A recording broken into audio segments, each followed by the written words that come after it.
इतना square kilometre area नाराज का था जहाँ पे 22 GIB थे।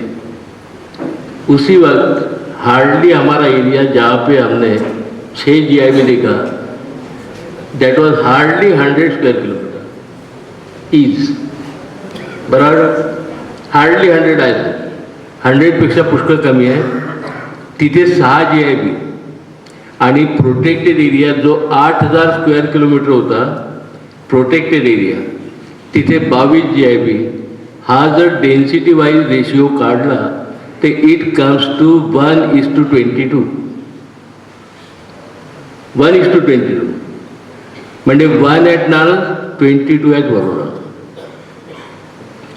मग प्रश्न असा येतो की आमचा विदर्भाचा, अर्थात विदर्भात संबंधी बोलायचा अधिकार नाही, पूर्ण महाराष्ट्राचे लोक आहे, पण विदर्भावर नेहमी अन्याय होतो असं जे म्हटलं जातं, तर मला असं म्हणायचं आहे की आपण दिल्लीला जाणार आहात, मग जेव्हा सरकारी ग्रँट वगैरे मंजूर होते या GIBच्या प्रोटेक्शन संबंधी, किंवा आता आपण जे एक प्रोजेक्ट आता नवीन घेतो आहे त्या संबंधी, तर मला असं वाटतं ती ग्रँडही या रेशिओमध्ये असावी की नाही, 1:22। तुम्ही सहमत आहे की नाही?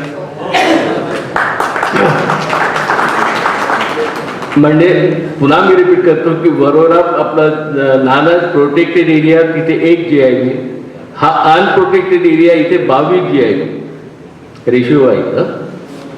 मग ग्रँट जर मिळत असेल, फंड्स मिळत असतील, तर तेही या रेशिओप्रमाणे डिस्ट्रीब्यूट व्हावे, म्हणजे बरोड्याला जो GIB आतापर्यंत प्रोटेक्ट झाला ओनली ड्यू टू फार्मर्स, त्यात कोणाचाही सहभाग नाही, फक्त फार्मर्स लोकांच्या, शेतकऱ्यांच्या कृपेमुळे तो जिवंत आहे।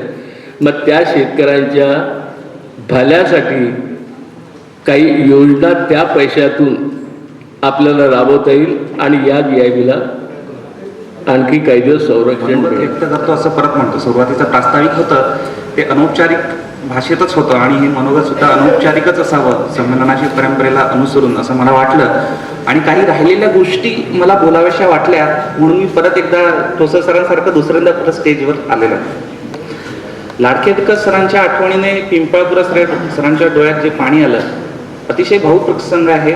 म्हणजे जवळचा, आपला कोण खूप जवळचा माणूस गेला की आयुष्यात एक अनामिक पोकळी निर्माण होते, आणि त्या माणसाच्या आठवणीने म्हणा किंवा त्या विचारांच्या प्रेरणेने तेच काम पुढे न्यावं ही प्रेरणा, अंतप्रेरणा आपल्याला कुठेतरी सुचत असते, आपल्याला पुढे न्यायला प्रवृत्त करत असते। संमेलनाची भूमिका हीच असायला हवी। प्रकाश गोळे स्वर्गीय झालेले आहेत, पण वैयक्तिक माझा परिचय त्यांच्याशी कधीच नव्हता, पण त्यांच्या जाण्याने सुद्धा एक विचित्र हुरहुर वाटायला लागली की हा माणूस गेला, एक विचारधारा संपते की काय। पण संमेलनाचं खरं यश ह्या वेड्या लोकांच्याच हातात होतं, त्यांच्या विचारातच होतं। कारण आजही लाडकेडकर सर गेले, प्रत्येक संमेलनात एक एक व्यक्ती कोणीतरी गळतो आहे आपल्यातनं, पण ती विचारधारा, ती परंपरा, ती संस्कृती अजून आपल्याकडे तेवढीच रूढ होत चालली आणि मला वाटतं आणखी रूढ होत जाईल। व्यासपीठावर जमलेले सगळे श्रेष्ठ ज्येष्ठ पक्षी अभ्यासक, अगदी सुरुवातीपासून करतो श्री चितमपल्ली सर, अगदी लहानपणापासूनची ओळख आहे, आमच्या घरी यायचे, गप्पा गोष्टी व्हायच्या, तेव्हाही मी त्यांचं ऐकायचो नाही, आजही ऐकत नाही। ते नेहमी म्हणायचे, म्हणजे त्यांच्या पुस्तकात एका ठिकाणी उल्लेख आहे की नीलगाय कासव खाते, छोटी कासव, तेव्हा मी हसण्यावर विषय न्यायचो की हे असं म्हणजे काहीतरी चुकीचं ऑब्झर्वेशन आहे किंवा, पण एक कुठेतरी अंतप्रेरणा असायची की हे खरं असेल तर कसं असेल हे आपण बघावं। पशुवैद्यक शास्त्रात प्रवेश घेतला आणि थोडेसे डोळे उघडले की प्राण्यांमध्ये, म्हणजे हरिण, सांबर आणि इतर जे खुरं असलेल्या प्राण्यांमध्ये असे बरेच रोग आहेत जे फक्त आणि फक्त कासव, गोगलगाय यासारख्या मोलूस वर्गीय जे प्राणी आहेत त्यांच्यात ट्रान्सफर होतात। तेव्हा परत जाग आली की आणि अरे अच्छा, असं पण होतं तर खरं। त्यानंतर अमेरिकेत सुद्धा मी प्राण्यांवर, म्हणजे वन्यजीवांवर थोडंसं संवर्धन विषय शास्त्रीय संशोधन करण्यासाठी प्रकल्प घेतला होता। तिथे सुद्धा माझ्या प्रोजेक्टमध्ये हेच पॅरासाइट्स मला परत परत डोळ्यासमोर येत होते आणि त्या चितमपल्ली सरांची खूप आठवण यायची की आपण एखादी गोष्ट वाचनात आलेली तर आहे, पण ती खरी आहे की नाही ही आपल्या स्वतःच्या निरीक्षणांच्या माध्यमाने जर आपल्याला स्पष्ट करता आली तर ती खूप चांगलं होईल। पिंपळापुरे सर इथे मला नेहमी सांगतात की तू एका मुद्द्यावर फोकस कर, त्यांचंही मी ऐकत नाही. रेस्क्यू रिहॅबिलिटेशन हा आमचा खरा एजेंडा, माझं स्वतःचं त्याच्यावर म्हणजे व्यावसायिक आणि पर्सनल असं दोघं आवड असल्यामुळे तो मुद्दा माझ्या जिव्हाळ्याचा आहे. पक्षी वाचवताना मला खूप आनंद होतो. आणि ठोसर सरांना मी पिंपळावकर सरांना नेहमी बोलताना बोलायचो की वनविभागाचा एक प्रोजेक्ट आहे गिधाड संवर्धनाचा, मला करायचा आहे. सर म्हणायचे तू पहिले फोकस कर.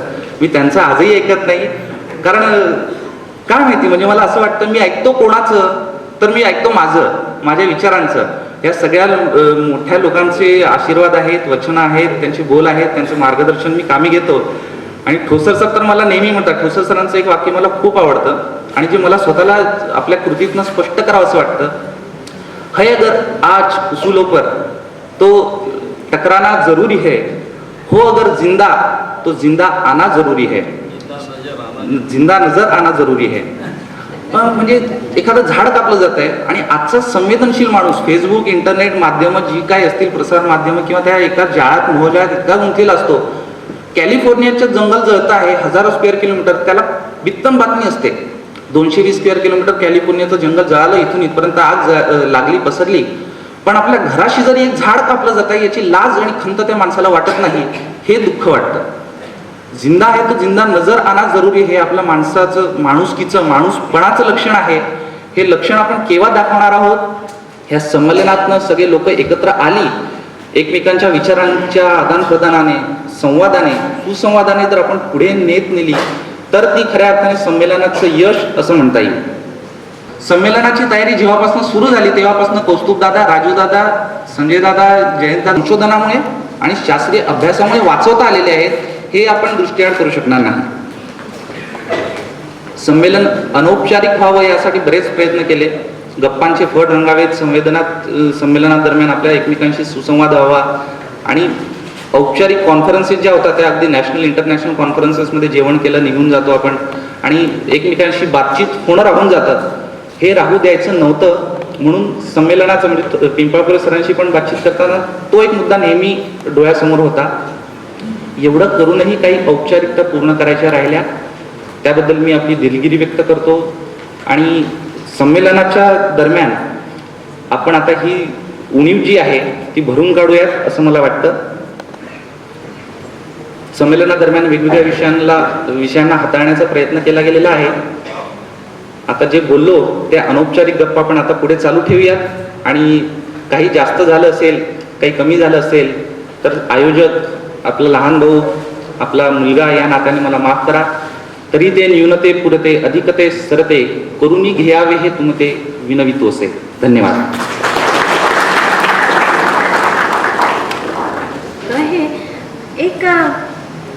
एक कवी आहे डॉक्टर प्रेमेंद्र बोथरा, ज्यांनी अतिशय सुंदर कविता इथे समर्पित करण्यासाठी लिहिल्या आहेत. पण आपल्याला तसाच थोडा विलंब झालेला असल्यामुळे अध्यक्षांच्या म्हणण्यानुसार या कविता दुसऱ्या सत्राच्या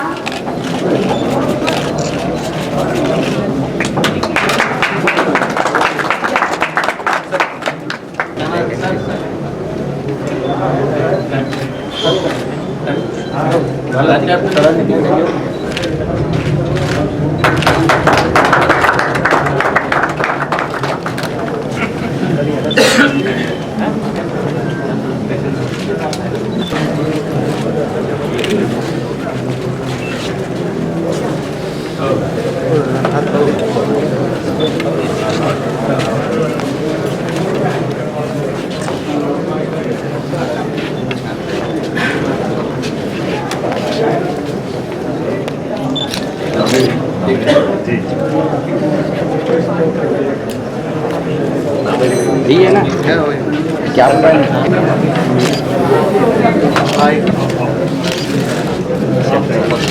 असं करून दोन त्याचं कधी यूज करतो. मेल पटकन रिपेरीसाठी बसला तर पटकन रिपेरी करतो. हां हां देखते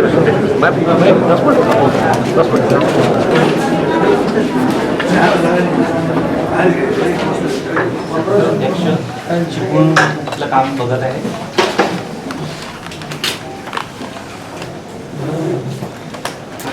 खरे संयोजन महाराष्ट्र पक्षी मित्र ही संघटना करते आहे. 3 दशकापासून हे काम चालू आहे. 27वा महाराष्ट्र पक्षीमित्राचं आयोजन आपली संस्था आहे, society for wild life conservation education and research या संस्थेने घेतलं आहे. आणि यजमान पद जे आहे प्राणीशास्त्र विभाग इस्लॉम महाविद्यालय नागपूर अँड्र्यू हे आपले यजमान आहेत.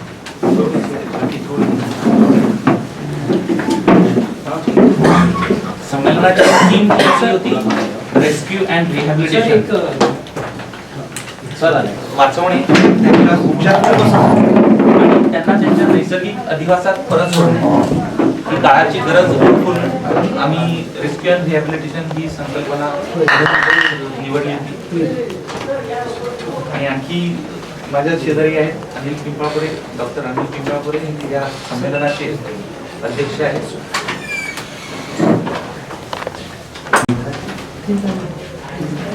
प्रेस कॉन्फरन्स बोल प्रश्न नाही, प्रेस कॉन्फरन्स तुम्ही बोलायचे तुम्हाला काय सांगायचं. रेस्क्यू रिहॅबिलिटेशन ही आपली संकल्पना आहे त्यावर आहे. याच्यात पक्ष्यांना वाचवण्याचे तंत्र ऍक्टिव्हिटीमध्ये असताना त्यांची दरवाजा बंद करून टाकायचा. दुसरं सत्र आहे पक्षी संवर्धन, ज्याच्यामध्ये आपण वेगवेगळ्या प्रजातीच्या संकटग्रस्त प्रजातींचं संवर्धन कसं करावं, लोक सहभागातून म्हणा, वन विभागाच्या सहकार्याने म्हणा, किंवा NGOs आणि लोकांना म्हणजे वैयक्तिकरित्या कसं संवर्धन करता येईल, यासाठी काय काय करता येईल प्रयत्न, या संदर्भात आपलं ते सेशन असणार आहे. तिसरं सेशन आहे बर्ड वॉचिंग, अर्थात पक्षी निरीक्षण. पक्षी निरीक्षणाच्या नोंदी कशा करायच्या, महत्वाच्या बाबी कशा टिकून ठेवायच्या, वेगवेगळ्या लोकांचं मार्गदर्शन त्यांनी पक्षी निरीक्षण ह्या छंदातनं पक्षी संवर्धन करण्याचे प्रयत्न केलेले आहेत, त्याबद्दल हे सत्र असणार आहे. आणि चौथं सत्र जे आहे ते राहणार आहे पक्षी सौंदर्य शास्त्र, कला शास्त्र, म्हणजे पक्ष्यांच्या आवाजाची दुनिया, असे वेगवेगळे विषय आपण या सत्रामध्ये हाताळणार आहोत. आणि शेवटचं सत्र जे असेल ते खुले चर्चा सत्र, म्हणजे ज्याच्यामध्ये आपण सगळ्या लोकांना एक अनौपचारिक गप्पा मारता येतात, पण त्याच वेळेला सगळ्यांमधनं काहीतरी कन्क्लुजन निघावं. जे आता भगत सरांशी बोलताना आपल्याला कळालं, जे अतिथी होते आपले संमेलनाचे, की ह्या संमेलनाचं फलित काय असायला हवं हे आपण त्या खुले चर्चा सत्रात डिसाईड करणार. आणि त्यानंतर ते रिकमेंडेशन्स जे आहेत ते आपण वन विभागाला फॉरवर्ड करणार. आता एकूण किती डेलिगेट्स आले महाराष्ट्रातून? आतापर्यंत आपल्याकडे 250 रजिस्टर्स पार्टिसिपंट आहेत आणि अजूनही रजिस्ट्रेशन सुरू आहे. साधारण 250 आकडा आपण अगदी आरामात पार करतो. डिटेक्टिव्ह पुस्तक असतात किंवा आपले एखादे पुस्तक वाचल्या जावे म्हणून असं आम्ही वाचलं, कुठेतरी ऐकलं होतं की त्याला कुठला तरी ते मादक असं ते लेअर लावायचे पानांना, म्हणजे आपण असं पान पडतं असं करतो आणि मग तू नशा करायचा, मग त्या पुस्तकाची बद्दल खूप आवड, असं निसर्गाबद्दल आवड निर्माण करण्याचं हे पक्षी निरीक्षण जे आहे ते माध्यम आहे. की वेगवेगळे असे जर आस्पेक्ट घेऊन सांगितलं की अरे निसर्गाचं हे रक्षण करा, ते रक्षण करा, तसं नाही. पण निसर्गाच्या या पक्षी निरीक्षणाच्या माध्यमातून तुम्ही ॲटोमॅटिकली निसर्गाकडे जाता आणि मग निसर्गाचे एक एक पैलू आपोआप उलगायला लागतात आणि कळते नाही तुम्ही कोणत्या पैलूची केव्हा बांधलं जातं आणि तेच तो पैलू तुमच्या आयुष्यातच विसरलं जातं. याच्यामध्ये तुम्ही रेस्क्यू आणि रिहॅबिलिटेशन ठेवलेलं आहे. तर मला असं वाटतं की थोडं रिकव्हरीचं जास्त म्हणजे थोडं महत्त्व आहे. कारण काय होतं, आपण जे हाऊस पॅरोज पाहतो किंवा कावळे पाहतो, आता हे पुढे दिसत नाही आपल्याला. तरी पक्ष्यांची जी चिरपिल आहे, chirping of bird in the मॉर्निंगमध्ये, तर ते आपल्याला काही दिसत नाही, ते म्हणजे लुप्त होऊन राहिलेलं आहे. जसं तुमचा माळढोक पक्षी आहे, तुम्ही 30 वर्षापासून काम करून राहिलं त्यावेळेस समजा 500 असते, ओके, आता राहिले 10-12 किंवा 6 राहिले. तर आपलं हे म्हणजे जे फ्युचर जनरेशन आहे त्यांना तर काही म्हणजे चिमणी नाही दिसणार, आता अशी परिस्थिती आहे. म्हणजे त्याच्यामुळे काही 34-35 अशा ज्या बर्ड स्पीसीज आहे महाराष्ट्रात मला, की ज्या म्हणजे हायली क्रिटिकली एंडेंजर्ड स्पीसीज आहे, बरोबर आहे. तर याच्यासाठी आता कसं आपण चिमणी आणि हे कावळे, मग मला काय म्हणायचं की तुम्ही असं काही रिसर्च केला की बा यांची ही संख्या बाहेर the population is depleting, what are the reason, काय ते म्हणजे काही ते सॅटेलाईटचं आहे, ते मायक्रोवेव्ह येतात, मोबाईलचं झालं, असं होते. मग इथे असं होते कावळ्याची संख्या आहे, तर मग आपण मुंबईमध्ये बांद्र्यामध्ये बघत तिथे कावळे दिसतात, तिथेही पण तसंच आहे, तर मग तिथे आहे इथे नाही. तर असे आपण काही रिसर्च करतो का किंवा हे पक्षी वाचवण्यासाठी काय करतो का? एक मिनिट, आपण GIB साठी कधी 30 वर्षापासून आपण केलं, ओके, ऑब्झर्वेशन केलं वगैरे, तर it's all right. But what is the ultimate result, what is the net result, की फक्त आज 6 पक्षी आहे. बरोबर आहे. तेव्हा असेल 400, तुम्हाला जास्त म्हणजे you will be able to know better and you can tell the figure. त्यावेळेस समजा 500 होते. आता राहिलं हे तुमचं संमेलन जे 27वं म्हणजे काय 1986 मध्ये सुरू झालं असेल, त्यावेळेसची संख्या तेवढी होती, आता एवढीशी झाली आहे. इव्हन आपण जसं एक टायगर आहे, आज संख्या अजून कमी कमी होती. ती 3,500-4,000 होती काही 15 वर्षापूर्वी, बरोबर आहे की नाही. ती अजून कमी कमी होऊन राहिली. तर हे वाचवण्यासाठी असं काही करतो का, काही रिसर्च करतो का आपण, हे महत्वाचं नाही वाटत का तुम्हाला? असं रिसर्च होतो आणि तुमच्याच बोलण्यातून तुम्ही आता म्हणाले की रेडिएशन यूपी असे अनेक फॅक्टर आहेत. या अनेक फॅक्टरला एका विशिष्ट संघटनेने किंवा काही ठरलेल्या लोकांनी कंट्रोल करणं हे प्रॅक्टिकली रिझन्स कोणते आहेत? मला हे सांगा की बा हे डिप्लिटिंग चिमण्या कमी झाल्या नागपूर शहरात, कावळे कमी झाले, त्याचे इतके कारण आहे. हे माहिती आहे का आपल्याला? कोणते कोणते? मग याच्यामध्ये आपण काही करू शकतो का की आपण चिमण्याला तर म्हणजे मरू द्यायचं? नाही, बऱ्याचशा याच्यावर शोध झालेला आहे. आणि तुम्हाला मागे मी असं सांगितलं होतं, माझ्याच घरी सांगतो मी, माझ्या घरी जवळजवळ 15 घरटी लावली आहे. त्या म्हणजे पडपे आणून, कालातले पडपे आणून घरटी 15